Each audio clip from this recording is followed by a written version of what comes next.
Right then guys, here I am for a long overdue video on the SCTA mode on Formula 1 2002. I promised this video a long time ago, but hey, here we finally are. In a way though, the topic of safety cars has just become relevant again because in the Grand Prix just gone we saw the first non-Mercedes safety and medical cars in 25 years. Namely with the Aston Martin Vantage safety car and the DBX medical car. Over 3 years ago now, I made a couple of videos on the safety car modes on MotoGP 4 and 14. Those were both interesting because that's a totally superfluous mode in bike racing games, and in both games the car driving physics were laughably unrealistic and for totally different, albeit understandable, reasons. What's intriguing is that despite Studio Liverpool going out of their way to program in a drivable safety car into an officially licensed F1 game, they got the details wrong. The safety car in 2002 was a Mercedes SL55 AMG, but the one in the game is a CL55 AMG. I could sort of excuse the wrong car being in the game if it was new to 2002, but the SL55 had been used since the start of 2001, whereas the CL55 last featured in the 2000 season. How they got that wrong baffles me, since they went out of their way to model and program in the safety car, but couldn't get the up-to-date model even though it had been a part of F1 for over a year. It's a big distinction since the CL55 AMG in the game had only 360 horsepower and weighed 1.865 metric tons, equating to 193 horsepower per ton. Whereas the SL55 AMG, which is the car that was in service in 2002 in real life, had 476 horsepower and weighed 1.955 tons, totaling 243 horsepower per ton. Even the 0 to 60 time was considerably different, as the CL55 AMG does it in 6 seconds versus 4.7 seconds for the SL55 AMG. So the safety car in the game may be wrong and slower than the model that should be in instead, but I wouldn't exactly complain about how the car drives. Suzuka is a tight, twisty and narrow circuit, so surely there's no way you could do that lap almost entirely flat out.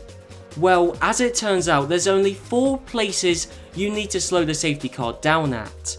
The second corner, the second Degner and the hairpin, and finally the Casio triangle.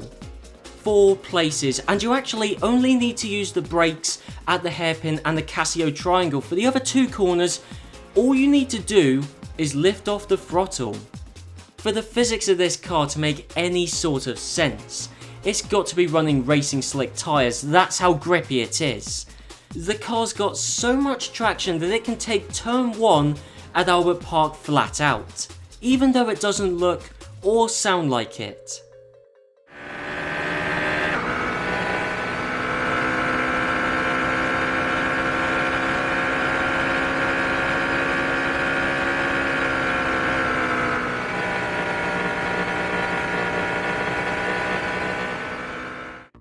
That's because sharp or long turns scrub off speed in this car.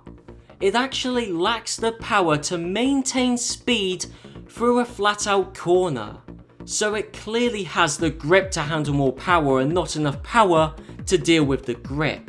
Hence why it's so tricky to keep this car above 120 miles an hour. Keeping your speed up is made doubly difficult since the engine is underpowered, but the brakes are out of this world impressive. The phrase "stops on a dime" has never been more appropriately used than to describe this nearly 2-ton car in this game. It goes from 125 miles an hour to 0 in, well, I can't really give you a distance, but I'm going to say unrealistically quickly unless it has slick tyres and monstrous brakes. It slows down at pretty much the same rate as the Ferrari F2002 F1 car, if not slightly better. So what we've got here is, well, actually a car unlike the drivable safety cars in the two MotoGP games. However, instead of it feeling like an AMG Mercedes, what it actually is a down on power Formula 1 car. Think about it, it corners and brakes like an F1 car to the point where you barely even need to brake. And I could never get the CL to go above 141 miles an hour. That means circuits like Spa lose all of their drama and thrills when in the safety car, at least not because you only need to press the brake pedal twice, maybe 3 times in the entire lap. The first time is at La Source, but from there on you can go flat out for almost the rest of the lap. Even at the end of the Kemmel Straight where I hit 135 miles per hour, I could steam into Le Combe fully on the accelerator. However, the act of steering scrubbed off 16 miles an hour on the right-hander and a further 10 miles an hour on the left turn despite holding down the throttle throughout that entire sequence. From there it's still flat out even around Pouhon, but you will likely have to dab the brakes just for a bit for the following right-hander. I dare say though you could just about do that flat out, but you have to brake for the bus stop chicane, and that's the whole lap. 4.3 miles around one of the highest speed circuits on the calendar, and you only have to brake twice, at most 3 times. This car makes a mockery of every circuit. Even the Hungaroring isn't really a challenge since you can never go fast enough to worry about understeering off. Power on oversteer doesn't happen since the car lacks horsepower to even maintain speed when steering. It can't exactly oversteer. It's a down on power F1 car. We'll think of it as an AMG Mercedes with F1 aero and tyres and brakes. I was able to complete a lap of the Hungaroring only 3 seconds slower than that year's real life fastest race lap record, set by Michael Schumacher. However, you go to any other circuit and that gap extends a lot. Even at Monaco, a track which obviously plays to the strengths of the car by having few high-speed sections, my fastest lap was over 5 seconds slower than the race lap record in 2002 and a little over 7 seconds off the pole position time. Monaco lost a lot of its excitement of weaving between the barriers at high speed when you're basically driving in slow motion. Standing starts are interesting as well since I mentioned the 0 to 60 times for both the CL and SL55 AMG earlier in the video.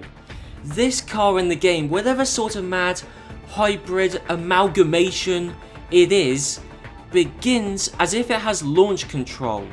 Of course the F1 cars in real life had that, but I don't think Mercedes road cars of this era did. I also timed it doing 0 to 60 miles an hour at 3.5 seconds, which is roughly on a par with both Mercedes and Aston Martin's current safety cars in real life. So to end off this video, there will be a side-by-side comparison of the Mercedes CL55 AMG safety car and the Ferrari F2002 around the circuit of Catalunya. Before we get into the laps, let me dump some F2002 stats since I've already said that the SL55 AMG's power to weight ratio was 243 horsepower per tonne, whilst the CL55 AMG, which is what's actually modelled in the game, has 193 horsepower per tonne. Ferrari's all-dominating F1 car meanwhile had around 900 horsepower and weighed only 0.6 metric tons, meaning its power to weight ratio is around 1,500 horsepower per tonne. Of course though, as we've seen throughout the video, the cornering ability is about the same in both cars and arguably the CL's brakes even better, but the brilliant thing about the circuit of Catalunya is that every facet of both cars will be tested.